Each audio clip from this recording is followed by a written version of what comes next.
nice little stretch of Mondays here. I'm looking to bring that back on the NBA same game or NBA parlay of the night. Not going to same game parlay, although we could definitely same game parlay Spider here, because it's going to be a big night for Mr. Mitchell. You in the state of Ohio know that. You bettors around the Cleveland Cavaliers know that. Doesn't matter where you are. So why not? Let's take advantage of that. Hey, welcome to the NBA parlay video. Welcome to sports betting. If you're brand new to that, we all need a welcome in Ohio. They're the latest state to enter the fold here. And on top of all that, hit the thumbs up, subscribe. We don't ask much. We have this really cool offer for you at DraftKings I'm going to tell you all about. Don't worry. I'm going to tell you how you can build a bankroll instantly, $200. But let us begin with Mr. Mitchell and the Cleveland Cavaliers, who are not going to have Darius Garland tonight against the Chicago Bulls in a rematch of these two teams playing before New Year's. And Happy New Year's, by the way, but I saw you all already, so it's the second now. Come on. But we saw on Saturday Kevin Love, Karis LeVert. We saw guys stepping in. Also without Evan Mobley. Now, it looks like Evan Mobley will be back, and that's going to give this team defensively a boost. And we already know how damn good they are on D, and especially on D at home. Chicago comes in. This is tight because the game was tight, and it's great recency bias for anybody who was paying attention to the previous game that was just played on Saturday. But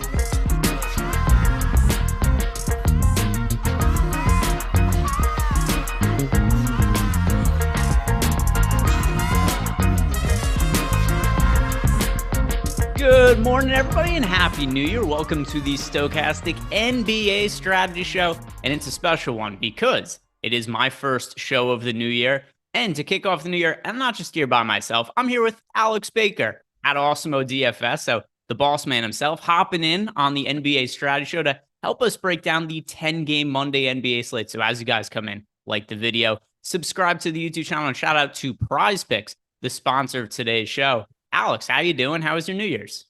What's up, man? Yeah, pretty good. I wasn't able to really party as hard as I wanted because I had a little stomach thing going on. But I might try to do a redo in about a week. We'll see. How was yours? So I did the NBA Live Before Lock show that night. So I worked fairly late, and then I was supposed to go out and meet my girlfriend's friends who I've not met before, but she lives kind of far from me. And then the weather was really terrible. So I finished working late and it was raining. It was really foggy out. So I ended up watching TV with my brother instead. So really, really a fun way to bring in the new year. And I fell asleep before midnight as well. So that as well. It was a really like mid-30s type new year. Like definitely washed. I've never felt more washed. Yeah, don't get too crazy. At least there's some good football going on. So we got that going for us. And by the way, to celebrate the new year, here's what you guys should be doing. You sign up at Prize Picks using our link, and it's going to come with some New Year's gifts. You're going to get a first match deposit bonus up to $100 and 1 free month of Stokastic Plus Platinum. And we've got all the tools you guys need to make money at DFS. And not just for basketball, it's also covering football and pretty much every single DFS sport out there. We've got our player projections, owner projections, our new lineup generator, which is the easiest way that you could possibly make lineups that are going to be plus EV, and only takes you a few seconds. So let's say you guys are usually watching Live Before Lock, but you just don't have the time for whatever reason. You worked late, you had, like Alex, you have a stomach issue, you got diarrhea, you don't have time to sit down and build out all your lineups. Lineup generator's got you covered because it'll take you just a few seconds to build 20 lineups. You could upload them right there to DraftKings, to FanDuel. So check all that out. But when you sign up at Prize Picks, use our link, 1 free month Stokastic Plus Platinum. Let's start getting into this slate, Alex. We've got 10 games to break down, and We'll start with the New Orleans Pelicans and the Philadelphia 76ers game. And from the New Orleans side, it's pretty much business as usual. Brandon Ingram's out, but he's been out for an extended period of time. So it's not anything that's really going to change what we're looking at too much. But one thing of interest here is that Larry Nance Jr. is out. And what we have seen in some of the games that he's missed is there's been more opportunity for Jonas Valanciunas to potentially play extended minutes. So is J-Val somebody that stands out to you as a center option with upside, considering that Nance is out again? Yeah, this team on a 10-game slate really need a lot of injuries to make guys more exciting. I like that thought, but it's just not what we've been seeing the last 2 games where he's played in the mid-20s of minutes with Nance out. So you're hoping that will change tonight. It is a matchup with Embiid, so it could go both ways where he could have a hard time with foul trouble, or they could try to play him more for that matchup. But I'm not sure if he's that much better defensively than the other guys backing him up. So how are you approaching that? Yeah, this is going to be a game where I think it's going to be really hard for me to get too much exposure from the New Orleans Pelicans, especially because they've had so many players that have been in and out of the lineup as of late. And in particular, Zion missed time. He was in health and safety protocols. Herb Jones was out. We saw Trey Murphy out. And as a result, a lot of these guys are priced up. And now you just got this situation where with the one exception being that Larry Nance being the players out, the other guys have generally been in and out of the lineup as late, and everybody's kind of towards the peak of their price. So, there's always a ceiling on Zion. But with that said, he's not $8,700. He's not $9,000 like he was a few weeks ago. And we have a lot of other options to pay up for on the slate. Like this is a night where we have Luka Doncic, for instance, who is on the heater of all heaters at the moment. And he has just played an immense role for the Dallas Mavericks. And anybody we're considering paying up for, we kind of have to consider in the realm of like, okay, is this somebody that we want to play at the potential opportunity cost of not getting to Luka Doncic? And I'm not sure Zion's going to do that for me, neither does CJ McCollum. So all things being considered, Pelicans probably one of the least interesting teams that we have to look at on the entire slate. And on the other side of the game, when it comes to the Philadelphia 76ers, they're going to be healthy today, which is also problematic because Tyrese Maxey missed 6 weeks, 8 weeks or something like that. Tyrese Maxey was out. Now he's back. He rested last game. James Harden rested last game. With Maxey back in the picture, we have to figure Joel Embiid, James Harden, Tobias Harris, less usage for these guys. D'Anthony Melton, less playing time. Shake Milton, less playing time. Is there anything that still stands out as being a potential good value option or good points per dollar play from the Sixers, Alex? Really, the only guys that I'd consider are Harden and Embiid. Now with Harden, you gotta be concerned with the way he parties that he's still hungover from New Year's Eve. But I think the price on those guys is pretty reasonable. But nothing exciting. I don't know if I'd want to lock up my roster spots with these early guys anyway. So I don't think there's much to recommend them or fade them. Yeah, that's how I feel about them as well. It's just going to be the situation with the Sixers, like I said, with Tyrese Maxey being back. It's going to have a negative impact on a lot of these Philly guys for sure. And we saw that earlier in the year. James Harden was playing, if you look at the stretch like end of October, some of his fantasy point totals, 48, did have a 62-point game, 43, 24, 43. And a lot of those games, the lower fantasy outputs relative to what we normally expect from James Harden, his usage was down. He had a usage rate in those games like mid to low 20s. And it's because Tyrese Maxey's been such a high usage player this year. And he's going to negatively impact some of those pay-up options that we have seen be higher usage guys for the Sixers. So another spot where it's just kind of the inverse of what we look for in value. And then I think you also made a good point, Alex, which is this is a 10-game slate. And the games are fairly spread out as well. We've got the Portland, Detroit, Golden State Warriors, Atlanta game, and the Clippers, Miami game, all at the 10 p.m. time slots. If something's, kind of a middling looking play, you probably don't want to force them into your lineups just because you'd rather have the ability to late swap because it's NBA. Players are going to get rolled out as the night goes on. And you want to give yourself a little bit more flexibility. So nothing that really stands out too much in the first game of the slate. I think we're going to feel differently about the second one, though, because the Lakers are taking on the Charlotte Hornets. The total for this game, 242.5 points. This is by far expected to be the highest scoring game of the entire slate. From the Lakers side of the game, Anthony Davis remains out. With that being the information, Alex, high scoring game, no Anthony Davis. How does LeBron look to you as a pay up option?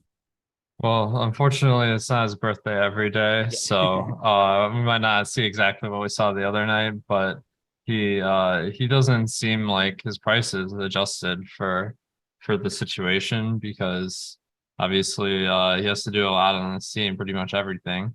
And it really helps that they're bringing Westbrook off the bench as well for his rates. So I think that he definitely right now looks like the pay up option of the slate at 10.3K. On FanDuel, 10.8K, a little bit more pricey. So he's more of an average to good play. But yeah, in DraftKings, he definitely stands out a ton.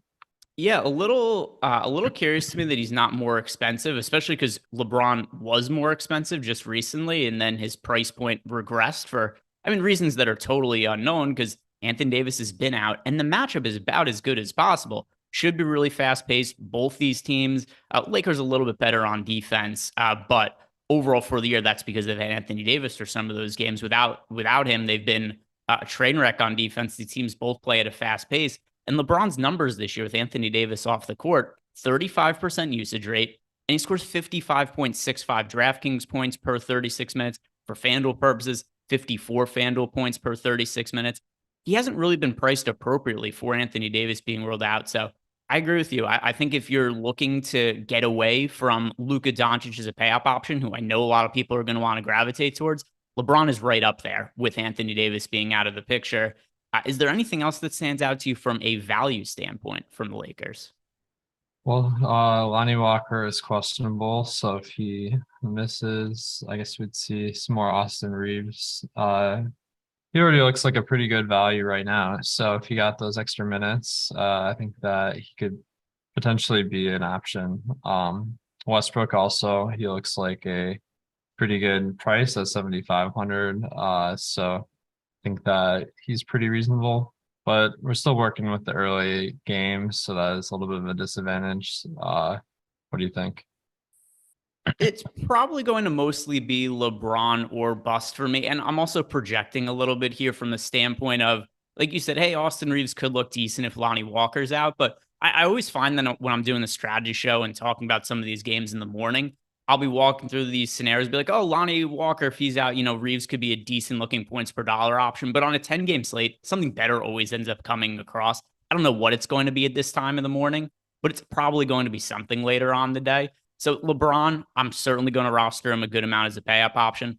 I highly doubt I'm going to get to too much else from the Lakers, though, especially as more players get ruled out and more injury news ends up coming about. So, guys, like the video, subscribe to the YouTube channel. We do have a lot coming up on the channel today. College football live before lock after this, the NBA deeper dive later in the day, NBA live before lock. So we'll have a better idea of who the best value options are and some of the injuries later on the day. And now from the Hornets side of the game, Dennis Smith Jr. is questionable. Probably not going to impact all that much since we actually have LaMelo Ball and Terry Rozier healthy today. But Kelly Oubre's out, and Oubre was back for a minute, like basically a minute. He was out for a while, comes back, and then ends up getting hurt halfway through his return game. So he's going to be out with a hand injury today. And now with that being the case, I think we could expect a little bit more usage to go the way of LaMelo Ball. And his minutes are also up a good amount this year. They've been a little cautious with him in terms of how much they've let him play in previous years. That appears to not be the case this year, even though the team has been absolutely miserable to this point. But LaMelo Ball is also more expensive, $9,700 and $10,000 across DraftKings and FanDuel. Is that still a playable price point for you, Alex, considering that Oubre is out? Yeah, it's definitely playable. He looks about around the 5x mark, so that's usually a good but not great play. And I think a lot of it has to do with the matchup. We're expecting it to be really high scoring, so that gives a little bit of a boost to all the players in this one. Kelly Oubre being out, it doesn't seem like it makes a huge difference for anyone in particular. Maybe the exception being Jalen McDaniels, but coming off the bench, it's a little bit hard to trust that. And yeah, I don't see a ton we can really do with the information. You got any plays here? Yeah, in the mid-range, I think this is a decent opportunity for Gordon Hayward, who's picking up some ownership, nothing crazy. low double digits on both FanDuel and DraftKings, but $5,700 on DK. On FanDuel, he is at 6,000. He's good position eligibility with a small forward and power forward. And Gordon Hayward is somebody who he's rarely ever healthy. And we've only seen him healthy for a few games this year. But if you look at his minutes in the last few games, and the last game was a blowout against the Nets, so I'm not going to put too much stock into that. But the games before that, 36 minutes for him against OKC, 37 minutes against the Warriors, 35 minutes against the Portland Trailblazers. So now we're looking at a guy who's playing 35 to 36 minutes in competitive games for the year. Yeah, his fantasy production hasn't been quite the same as it's been in the past, but even with that said, at a slightly depressed price point for Gordon Hayward, like at $5,700 on DraftKings, if he's going to play 36 to 37 minutes, which we've seen that kind of upside in recent games, I think that that's a pretty good looking mid-range option in a game that's going to be this high paced. Yeah, that's a good call. I like that. He's been playing huge minutes in the last couple of weeks, so I can see some big performances there. And this is almost like a last gasp type thing for Charlotte. I know it's early in the year, but I think they're really trying to figure out, hey, are we going to be trading guys away at the trade deadline in a month? Are we going to be keeping this team together for the future? And I think this is a pretty good chance this team is going to be a seller, one of the worst records in all of the NBA. And I think for now, they're just giving them one final chance. Like, hey, Gordon Hayward, Terry Rozier, Kelly Oubre when he's been healthy. I think they're trying to play a tighter rotation, really trying to win now. And if it doesn't end up happening, I would expect guys like Rozier, Hayward, Mason Plumlee, maybe even Oubre to be moved at the trade deadline as they try to pick up assets. But I think that's the reason we've seen some increased minutes from these guys as of late. But let's move on to the next game where we have the Toronto Raptors against the Indiana Pacers. And when it comes to the Raptors, we know what's going to happen with this team. The starters are going to play massive minutes. Nick Nurse knows no other way to run his rotations. Even in games that are blowouts, he's got his starters out there playing north of 40 minutes in 20-point games with 2 minutes left. So we've got Fred VanVleet questionable, Precious Achiuwa questionable. Alex, what are we looking at here? If Achiuwa remains out for this team and VanVleet remains out, which of these players are going to be playing massive minutes? Are we going to be gravitating towards, if any, on this slate?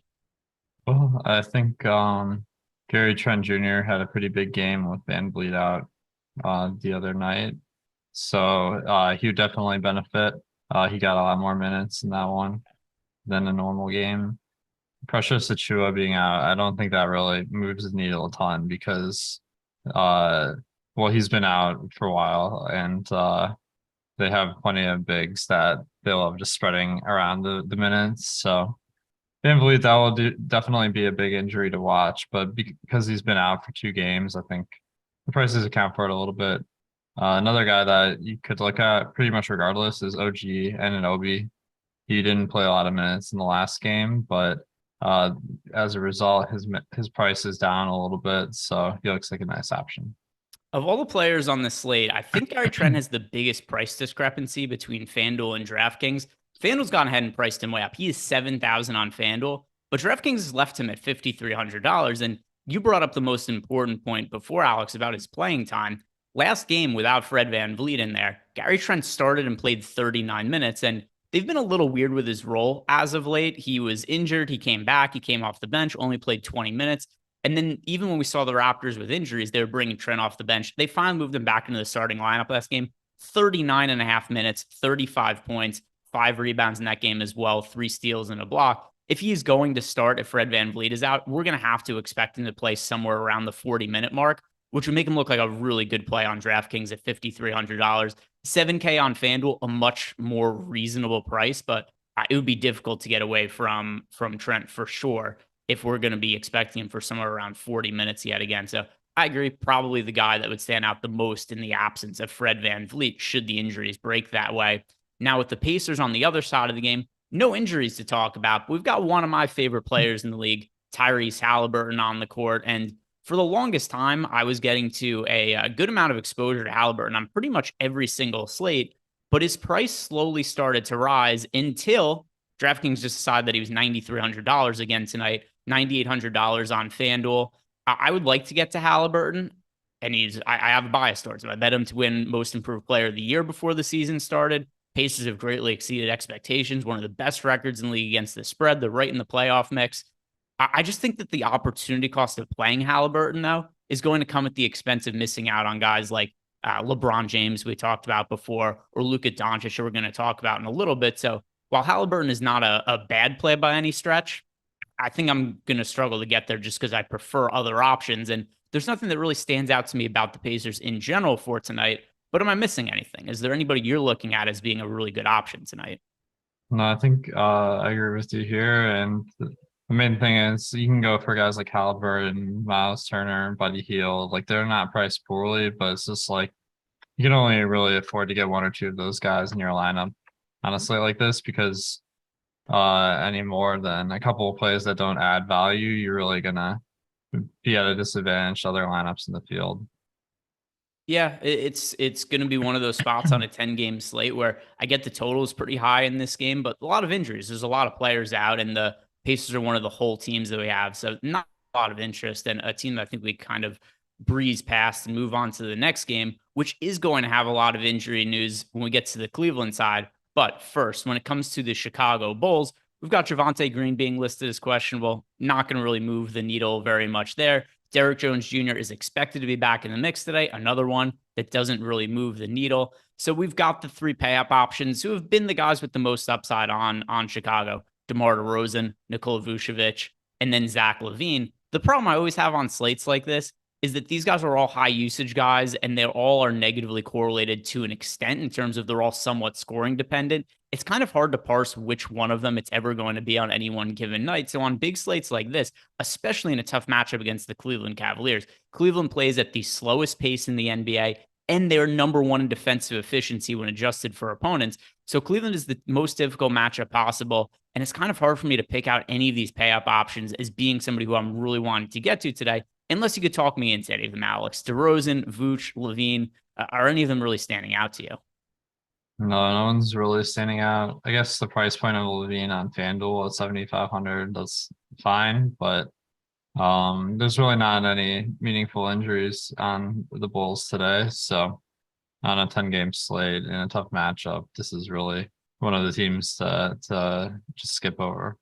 Yeah, I feel the exact same way. And no real value here either because we do have Javonte Green potentially being in the mix. We got your guy, Alex Caruso. He's back. He had missed time with a concussion and I believe also a shoulder injury, but he's going to be playing today. So that takes away from any of the other potential guys that we've seen get to on recent slates like Kobe White, Goran Dragic. There's been times the field has wanted to play those guys, but less so when Caruso's back and everybody is healthy. And once again, just to read off those numbers, defensive rating, Cleveland Cavaliers first in the NBA, the top defensive teams. Number 1 is Cleveland, 2 is Memphis, 3 is Milwaukee. That is adjusted by points allowed per possession, and then it's also adjusted for opponent. And then in terms of pace, they're playing at the slowest pace in the NBA. Dallas second slowest, Miami third slowest. This is the most difficult matchup possible. Terrible combination. Slowest pace and number 1 defensive efficiency. But we're going to have to talk about the Cleveland Cavaliers offense because for them, there is going to be potential for a lot of value here. Darius Garland is doubtful, and then we've got Evan Mobley as questionable for tonight. So assuming that Garland is out here, this is where a lot of the chalk is for the slate. Right now, our current ownership projections, we have Karis LeVert on DraftKings, projected for 46% ownership at $4,800. Over on FanDuel, LeVert has been priced up a little bit to $6,200, so he's a much more modest 10% ownership. But what should we expect from Karis LeVert here, and particularly at that DraftKings price point, Alex? Is he worth all this ownership going to him? Yeah, I mean, I think that his ownership is really going to depend on how many injuries open up throughout the day. He does look like a very solid play, nothing that you can really just bank on for a winning lineup, but this is about as good as we got as far as injuries today. He played in the mid-30s minutes the last couple of games, and if he gets a start for Darius Garland, that means we can expect that again. As far as production, it probably doesn't move the needle a ton because you're going to see you're going to see Donovan Mitchell pick up more of that load as well. So I think Mitchell as well could be an interesting play, getting a little bit of a usage and assist bump. Then if Mobley does not play, we saw Kevin Love have a huge bump in minutes in the last game as a result. And I think that he's a guy when he gets the minutes, he's dangerous. So that'd be pretty interesting.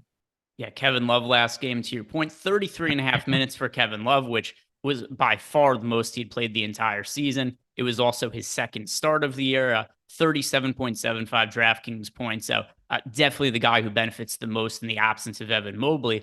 And then also just to bring up what you said about the bump that Donovan Mitchell gets when there is no Darius Garland on the court. Mitchell this year, without Garland, 34.5% usage rate for DraftKings purposes, 47.61 fantasy points per 36 minutes, and then 45.61 FanDuel points per 36 minutes. So the current price point that we are seeing on Donovan Mitchell, he is $8,900 on FanDuel and is projected for 22% ownership. And then over on DraftKings, a little more expensive at $9,000, project for 14% ownership. But I do agree, a little bit more favorable looking of a play on FanDuel than he is on DraftKings. But Donovan Mitchell, assuming that Garland is officially ruled out, is definitely going to be somebody that we want to get to. Is there anything else that you're looking at from Cleveland as somebody who could be benefiting that we want to get to with Garland not expected to play? Let's see. I mean, Chetty Osman, I guess if he started, somehow if Mobley's out, I guess as you were saying, Love was the star last game, but Osman got a bump in minutes. Mm-hmm. He's very low priced, so I guess he could be a play, but really kind of digging deep here. Yeah, Chetty is $3,500 projected for 7% ownership on DraftKings, 4,300 projected for 3%. And just 2 games ago, Chetty was a DMP coach's decision, but then last game plays 25 minutes with the Cavs being shorthanded and players being out. So, and also to your point about him potentially starting, we've seen them do that in some matchups in the past where they're shorthanded. They just throw Chetty into the starting lineup and just have him play all of the minutes he could handle. So something that you could certainly make a case for. And then one other guy that I am going to mention here, and this is going to be contingent on Evan Mobley not playing, but Jared Allen gets a little bit of a rebounding bump without Mobley being on the court. He's got a reasonable price point, $7,700 on FanDuel, and then on DraftKings, Jared Allen, $6,600. The $6,600, a bit too cheap, especially if Mobley doesn't end up playing. For FanDuel, the $7,700, while it is about fair, Allen has power forward and center eligibility, makes it to a little easier to get him into lineups with the multi-position eligibility. But Jared Allen, particularly at $6,600 on DraftKings, would be one of my favorite big men on the slate if Evan Mobley isn't able to play. Now let's move on to the San Antonio Spurs against the Brooklyn Nets. And once again, if you guys haven't done it, do us a favor, like the video and subscribe to the YouTube channel. Now from the San Antonio Spurs, we've got some injury news here. Devin Vassell, who's missed the last couple of games, he is questionable to play, and fairly normal circumstance with the Spurs where we see different people in and out of the lineup all the time for this team. Sometimes it's Vassell, sometimes Keldon Johnson, sometimes Jakob Poeltl. But if Vassell is not able to play, is there anybody who would get a boost to the point where you'd be looking at them to get them into DFS lineups? Well, I think Jakob Poeltl, he's pretty reasonably priced, but at center, that's always a little bit of a hard sell to go with someone that's not great. If Vassell misses today, let's see here. It doesn't look like anyone in the last 2 games has really seen a huge bump in minutes. So I don't know if like Vassell, he isn't really a huge usage or stat guy. So I think probably wouldn't make that big a difference. What do you think? So I would, if he plays, I'm probably getting to no exposure to the Spurs here. There's just nothing that would really be standing out to me. But if he sits, Keldon Johnson has put up some pretty big numbers when Vassell has not been on the court this year. Trey Jones as well to a lesser extent. So Keldon Johnson, 32% usage rate this year without Vassell, scoring just over 40 fantasy points per 36 minutes for DraftKings purposes, 38 fantasy points per 36 minutes on FanDuel. And then Trey Jones also a little bit of an increase in production, scores a little bit over a fantasy point per minute. By the way, we just got news. Joel Embiid is questionable to play tonight. So that is going to change a lot about the 76ers. I'll hit on that more in a second. But Keldon Johnson is somebody who I would have zero interest in if Vassell was to play. But at $7,100 on FanDuel and then on DraftKings at $7,300, if he's somebody who's scoring, right around 40 fantasy points per 36 minutes without Vassell on the court, that's something that I could get to. But Beyond that, it's hard to say there's one guy that would stand out as a value play because the Spurs just kind of distribute the minutes equally. So it would be Keldon Johnson. And then nothing really else would stand out too much because Trey Jones is priced up a little bit now. Makes sense. And then really quickly, just to talk about the 76ers, because like I just said, we got word that Joel Embiid is now questionable. Number one, I would assume Embiid probably a little more likely to sit than play, just the nature of when somebody's not on the injury report and is downgraded to questionable on the day of the game. But pulling up the numbers for the Sixers this year with Embiid off the court, we have James Harden leads the team with a 34.4% usage rate and also scores 55.6 DraftKings points for 36 minutes, 53.26 FanDuel points per 36 minutes. So before I'd said that I don't have interest in James Harden because Maxey is back in the picture. Well, if we remove Joel Embiid, that kind of changes everything. So this would be certainly probably now the biggest piece of news to keep an eye out on because Joel Embiid doesn't play, changes everything with the Philadelphia 76ers. Also, the New Orleans Pelicans, who are 5.5-point underdogs, that is something that I would be betting immediately if I wasn't on the show right now. So that is something that I think also stands out from a value standpoint. Any other quick reactions you have to Joel Embiid being added to the injury report? Just the same thing where I think Harden would be the obvious play here. Paul Reed at 3K on DK, he would really stand out as a great value. So I think, you can't really pencil him in for more than the low 20s in minutes with Embiid out, but at 3K, he's a good fantasy points per minute guy. So that would be a nice value. All right, let's get back to the Brooklyn Nets San Antonio Spurs game. We've already talked about the Spurs side of the game, but now as for the Nets, there's always going to be an upside in guys like Kevin Durant and Kyrie Irving, but I haven't played these guys very much this year. It's just kind of been a scenario where if this team is all healthy, Simmons takes away ball handling duties from both Durant and Kyrie Irving. So they've had lower usage when Simmons is on the court. Simmons is also a really good rebounder. So he's taken rebounds away from those guys. And then Kyrie and Durant individually are such high usage guys, they cut into each other's scoring. And then there's also blowout risk in this game, which, it's always hard to say that you want to downgrade players due to a blowout risk, but 12.5 points is a fairly wide spread. So if you guys were to play, a lineup here or there with Kevin Durant or Kyrie Irving, I wouldn't say that's a massive issue by any means, but I don't really think I'm going to be prioritizing anything here. Alex, is there anything from the Nets that you look at as being a really strong option? Not as of this moment. We need something to open things up here, but yeah, I agree. It wouldn't be surprising to see one of these guys in a winning lineup, but for the prices, you can't really go out of your way for them.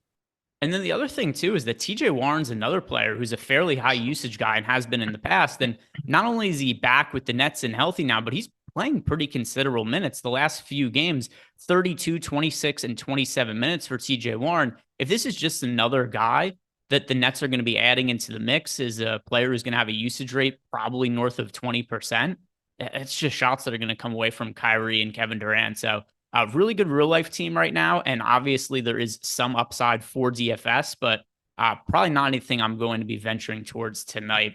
The next game we have to talk about is the Denver Nuggets against the Minnesota Timberwolves. And a note here, Jamal Murray is going to play tonight. The reason that is significant is he's coming back from the torn ACL and he's yet to play in a back-to-back this year. But the Nuggets did say last night that they're anticipating Jamal Murray to play today in a back-to-back for the first time this year. And going forward, he is expected to play in back-to-back. So Jokic has been fantastic this year. But with that said, he's got to compete with some usage now because Michael Porter Jr. is back in the mix. Jamal Murray is going to be playing. There's always going to be upside in Jokic, but with him only being center eligible, I think he might be a little bit difficult to fit into lineups tonight. Yeah, I mean, I think the points per dollar for Jokic isn't bad, but the competition at the center position is usually pretty strong. So going to Jokic over those guys could be tough to pull off. So I do think he's a fine play, but he doesn't stand out a ton on this particular slate. And then is there anything else that we should be looking at from the Denver Nuggets? Because once again, and by the way, I should mention that because people are telling me Jamal Murray did not play last night. So that was my bad. I do know this is a tail end of a back-to-back, and I forgot that Murray sat last night, but he is expected to play in back-to-backs going forward, which is why we actually saw him be a game-time decision in the Nuggets last back-to-back. But going forward, he is expected to be playing in consecutive games. As for the other guys, though, I don't really think there's anything that stands out, especially because Michael Porter Jr., who was out for like a month with an injury, he's a high usage guy when he's out on the court. So I think that outside of Jokic, who's also going to be a lower priority guy, none of these role players really stand out to me from Denver. But am I missing anything, Alex? No, I think that's right. We'll have to wait and see if there's any injuries on the report today. All right, let's move to the Minnesota Timberwolves. And when it comes to Minnesota, we've got Rudy Gobert back in the mix now. But in addition, Kyle Anderson is back for the team. And the reason that I think this matters is Naz Reid was somebody who was picking up a bunch of ownership not too long ago. Now, a lot of it was because Rudy Gobert was out, but also something that happened when Rudy Gobert, even when he was playing, is we were starting to see some minutes where Naz Reid and Rudy Gobert were playing together. I kind of think that goes away with Kyle Anderson back in the mix, because last game, we only saw 24 minutes out of Naz Reid, and that was even with Gobert getting into early foul trouble. So Naz Reid, I think, is really starting to lose his appeal as a DFS option. But then even these other guys, Anthony Edwards, D'Angelo Russell, Rudy Gobert, there's nothing from this team that I'm really seeing stand out. A big slate. We've got a lot of options to go to. And there's a lot of hefty price points on Minnesota right now. Like Anthony Edwards is $9,500 on DraftKings. FanDuel, he's priced up to $9,200. I think I'm going to look elsewhere when I'm going to spend up. But is there anything you see that stands out from Minnesota? No, I mean, Naz Reid, I think it is a little bit trickier to pencil him in for big minutes now. But the fact that he did play a lot of minutes with Gobert means that if he's playing well, that he could get those minutes. So I think he's worth gambling on a little bit, but besides that, I'm not seeing a ton. Yeah, I see it the exact same way. So let's move forward on to the next game. We're going to be talking about Luka Doncic, who his recent games just kind of defy logic here. So we've got Luka pulling up his recent usage, and obviously he had the game, went for a DraftKings record 110 fantasy points. FanDuel also scored well over 100 the other day. It was the highest scoring game we've seen on either DraftKings or FanDuel ever. And his recent games haven't been so bad either. 81 fantasy points against the Rockets, 85 against the Spurs. And what really stands out above all else when it comes to Luka, these usage rates, Alex, 46%, 36%, 44.5%, 30%, 46%. He is shooting the ball a ton right now. As a result, 80 plus fantasy points in 4 of his last 5 games. The current ownership on Luka, he is projected for 15% ownership on FanDuel, even though he's priced to $12,400. Same thing on DraftKings, $12,400, but projected for 15% ownership. The matchup is great against the Houston Rockets. The ownership is there. The price has gone up. But what are you going to do with the guy who's probably on the best DFS run that we've ever seen? Yeah, I mean, I think from a points per dollar standpoint, he looks perfectly fine.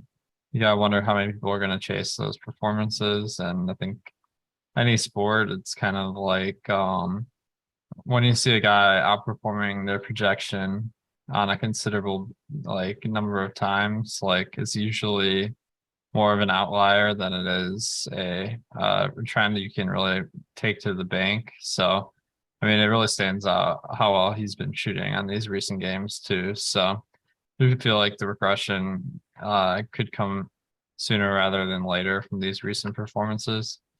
And yeah, I wouldn't be scared to leave him off my rosters tonight, even if it he has been performing so well recently. How do you feel about it?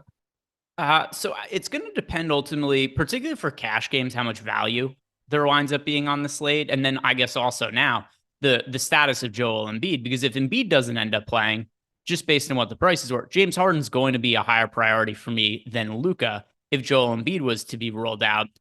But in cash games, let's just say Joel Embiid plays and a bunch of other usage or a bunch of other value ends up coming about on the slate with players getting rolled out. Then I'd be more inclined to pay up for Luka in cash games just for the floor. But for tournament purposes, as of right now, I tend to agree with you. It's a really high price point for Luka.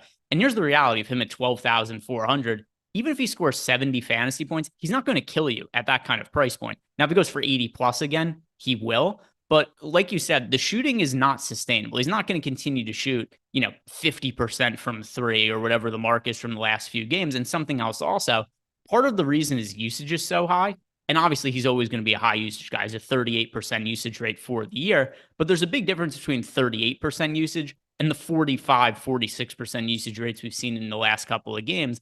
And it's because he's been making so many shots. The more shots he makes, the more he's inclined to take more. If we see him regress to being, just his more average rates, his usage is going to come down as well, because he's not going to be taking the same crazy 35-foot 3-pointers he's been taking as of late. So I do think he's going a little bit overrun in tournaments, at least as of now, because he's pricey. He's a little hard to get to at the moment. I'd rather take my chances with other guys. It doesn't feel great considering what the upside has been for Luka, but 12,400, it's a price point that's really not going to kill you as many times as you might think it is if you look at the recent box scores for Luka. So I'm also with you. I'm cool with being underweight to him in tournaments as things currently stand.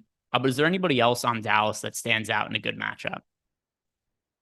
Christian Wood, you can always take a shot on, but the minutes seem to be kind of hard to rely on.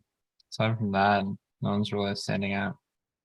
So let's move on to the Houston Rockets then. And when we talk about the Houston side of the game, tough matchup for them against Dallas, just from the standpoint of Dallas plays at a really slow pace, and they also have a pretty solid defense. Şengün is questionable, but even if he's ruled out, the recent games we've seen Bruno Fernando start, and then center minutes end up getting split between Fernando and between Usman Garuba. I don't really think there's anything that stands out here, but do you like anything in particular from Houston? No, I mean, I'm not seeing a ton here. Aside from if Şengün does sit, they'll open up some minutes. Bruno Fernando being 3.1K on DK, that would be a nice value. Not quite Paul Reed status, but yeah. Aside from that, I guess Jabari Smith could see a bump in rebounding or something, but not seeing a ton. Yeah, I feel the exact same way. Nothing else that I want to add from this game. So we can move on. But first, I want to shout out a couple of things that we've got going on here over at Stokastic. First, we've got our new sports betting package for NBA, Bet Pro.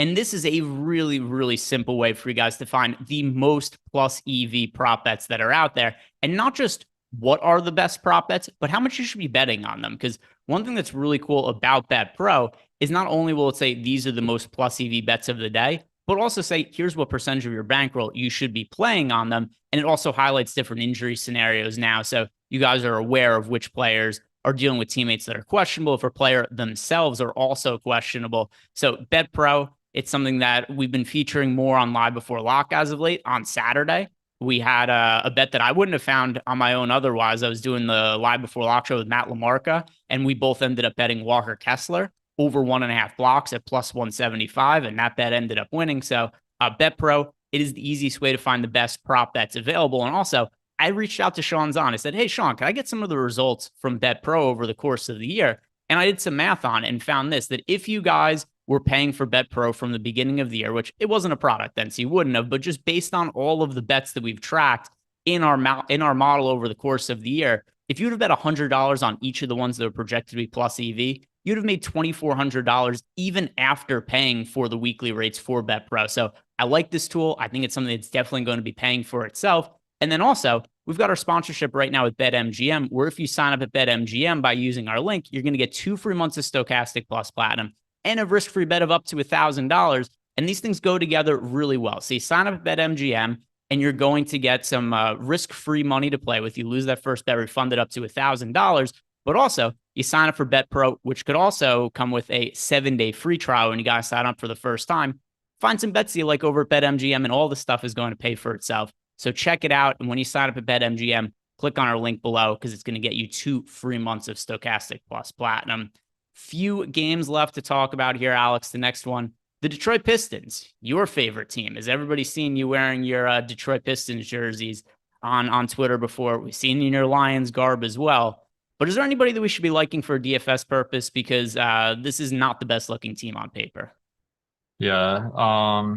just one thing about Bet Pro, man. Like my wife, we keep traveling these places where you can't bet legally, and I gotta tell her we gotta like change our list of places we can go because that just ends up costing way too much money.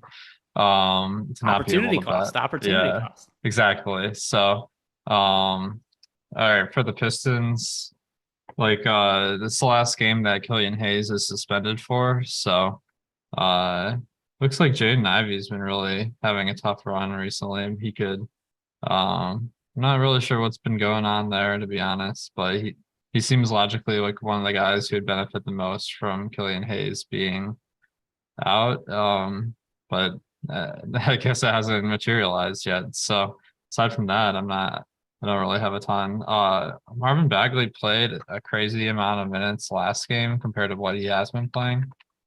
So that was a little bit of an outlier, but I definitely don't think we can just count on that.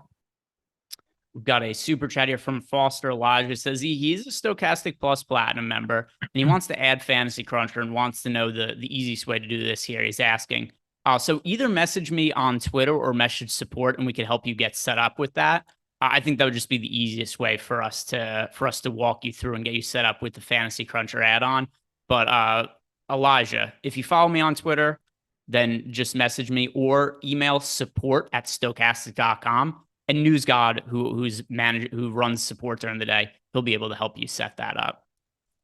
Let's move on to the other side of the game. And for the Portland Trailblazers, we do have Yusuf Nurkic listed as questionable. So if Nurkic is to not play today, I assume Drew Eubanks is going to take over at center. We've seen Eubanks play a handful of games as a starting center this year. As for the results, we have seen 5 starts for Eubanks, 29.5 minutes per game, 23.5 fantasy points in those starts. But relative to his current price point, he is $3,500 on DraftKings. On FanDuel, he is priced at $4,600. So a little bit pricier there. But either way, if we see Eubanks start at center, he's going to be projected for mid-20s fantasy points. It would make him a good value play on both DraftKings and FanDuel. Do you agree with that, Alex? And is there anybody else that you think could potentially benefit if Nurkic isn't able to play? Yeah, definitely. He played 32 minutes last game. He only scored 22 fantasy points, so I don't think that he's necessarily going to be super chalk if Nurkic is ruled out all ahead of time. But the real value here is if you save up some roster spots and you're able to late swap. We got 3 late games today, so what you could do is just have some plan to swap onto Eubanks if Nurkic is ruled out post lock. And the ownership's going to be a lot lower than it would be if we had that news ahead of time. So, like whether or not you should go for that really depends on what kind of outlook we have for Nurkic tonight.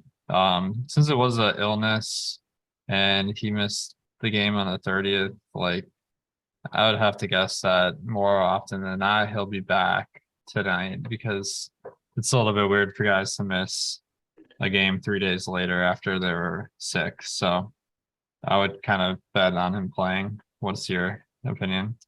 Yeah, I agree. I probably does seem like he'd be a little bit more likely to play than not. And one thing that's going to be pretty convenient if he does get ruled out is, as we're about to talk about the Hawks-Warriors game next, there's a lot of ownership going to the Warriors. There's a lot of good-looking value plays. So with these 2 games starting at the same time, even with it being later in the night and there only being 3 later games, we're likely going to have players in our lineup that would make it easy to swap onto Eubanks if that ends up being the case. But otherwise, I agree with you. I think Nurkic probably more likely to play than not. Dealing with an illness, it appears to be a non-COVID illness, though, because we haven't seen him in health and safety protocols or anything. So that would make it easier for him to get back on the court. But 2 games left to talk about. And when we get to the Warriors side, there is going to be a bunch of value. But first, for the Atlanta Hawks, DeAndre Hunter is questionable. Clint Capella is out for the team. We've seen Okongwu put up some big games as a starter this year. We've seen Okongwu put up some stinkers as the starter this year as well. But Okongwu, John Collins, does anything stand out to you in the front court with Clint Capella being out and Hunter also potentially missing? All right. So Capella's been out 3 games so far. So Okongwu is always a very high.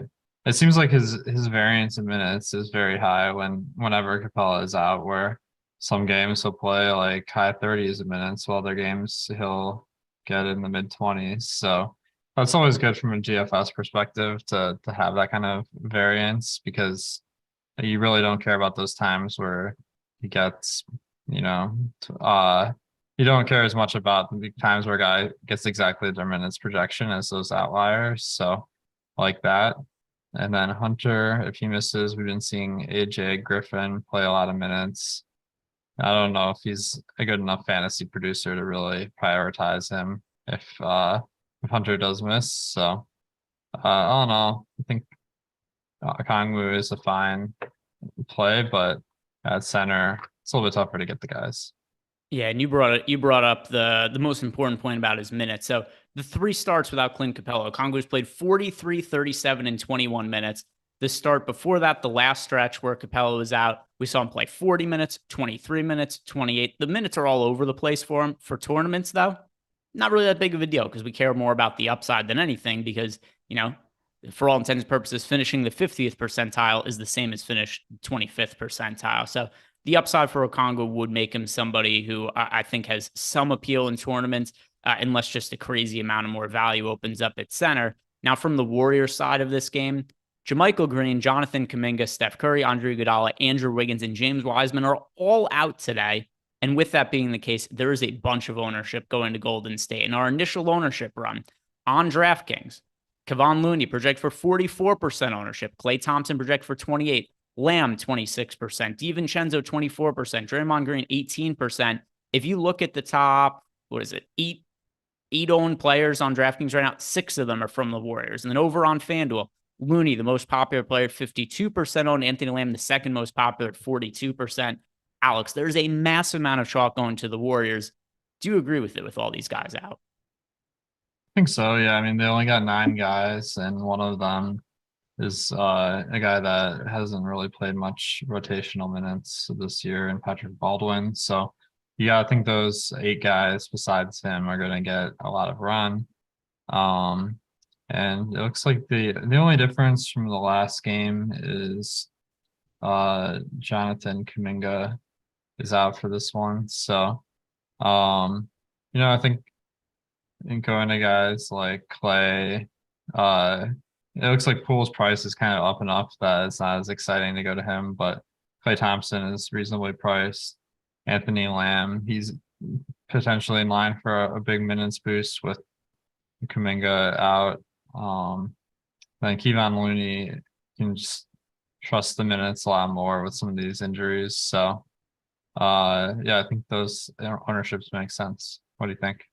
Yeah, it's a chalky team, but at least as of right now, it makes sense, especially when you consider that we have not seen a lot of players rolled out yet. So what's going to happen over the course of the day is more players are rolled out, more value opens up, potentially Joel Embiid gets rolled out. We'll see some of the ownership shares come down on the Golden State Warriors for sure. But if we were building lineups as of now, we would be loading up on the Warriors. And the most important point, like you mentioned, is not only are players out, there's only 9 active guys for the Warriors, which means the players who are active right now are going to have to play big minutes, especially when you consider that of the players active, it includes guys like Moses Moody and Patrick Baldwin that typically don't play massive minutes. So the core guys, I think we could anticipate getting a pretty healthy run of playing time. But let's move on to the last game of the slate.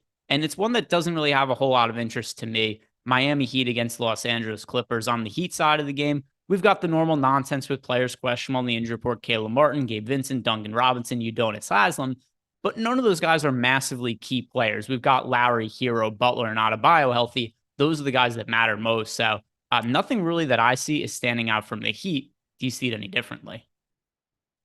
No, I don't see it much differently. I mean, Caleb Martin, that will give more minutes to Max Strus if he's out, but I don't think Strus is a big enough fancy performer for his price tag that it would even matter. And Gabe Vincent, I suppose that could get guys like Oladipo more minutes if he's out. But I'm really not like, all these guys look like they have very, very high prices compared to the projection. I think a lot of it has to do with the matchup with the Clippers. So this looks like one of the teams to fade. Yeah, and then same on the Clipper side of the game. Not really much that stands out here, especially because Paul George is healthy. Kawhi Leonard is healthy. We've got John Wall and Reggie Jackson both playing. Nick Batum is questionable, but that's not going to be a massive needle mover. I don't know how many games the Clippers have had with everybody on this team active this year, but it's probably been less than 5. And that's going to make it really hard to find anything here, especially when you consider the total in this game, 219.5. That is the lowest on the main slate by quite a few points. So I don't really see anything from the Clippers side of the game that I like either. Kawhi has played better as of late, but even with that aside, the total isn't particularly high in this game. Paul George is going to be active. So I don't really like much from the Clippers, but am I overlooking anything? Oh, no, I mean, I'm not seeing a ton either. It looks like Batum's the only questionable player. So, Paul George, he is pretty well priced at 8,600. So I think he's a play. And mainly the way I'd use these teams is just if I wanted to save room for a late swap. I mean, it's not bad to have Paul George or Kawhi in your lineup. And then if something better emerges, you're positioned to take advantage. But if not, you got a guy that has a shot of succeeding. So that's really the value I'm seeing in these guys tonight. All right, that is going to do it for us today, guys. Thank you very much for watching. If you didn't do it, like the video, subscribe to the YouTube channel, and stick around. We've got college football live before lock coming up next. We've got No House Advantage shows during the day, and later, NBA Deep Dive, NBA Live before lock. So lots on the YouTube channel. Check it all out. I'll see you guys later.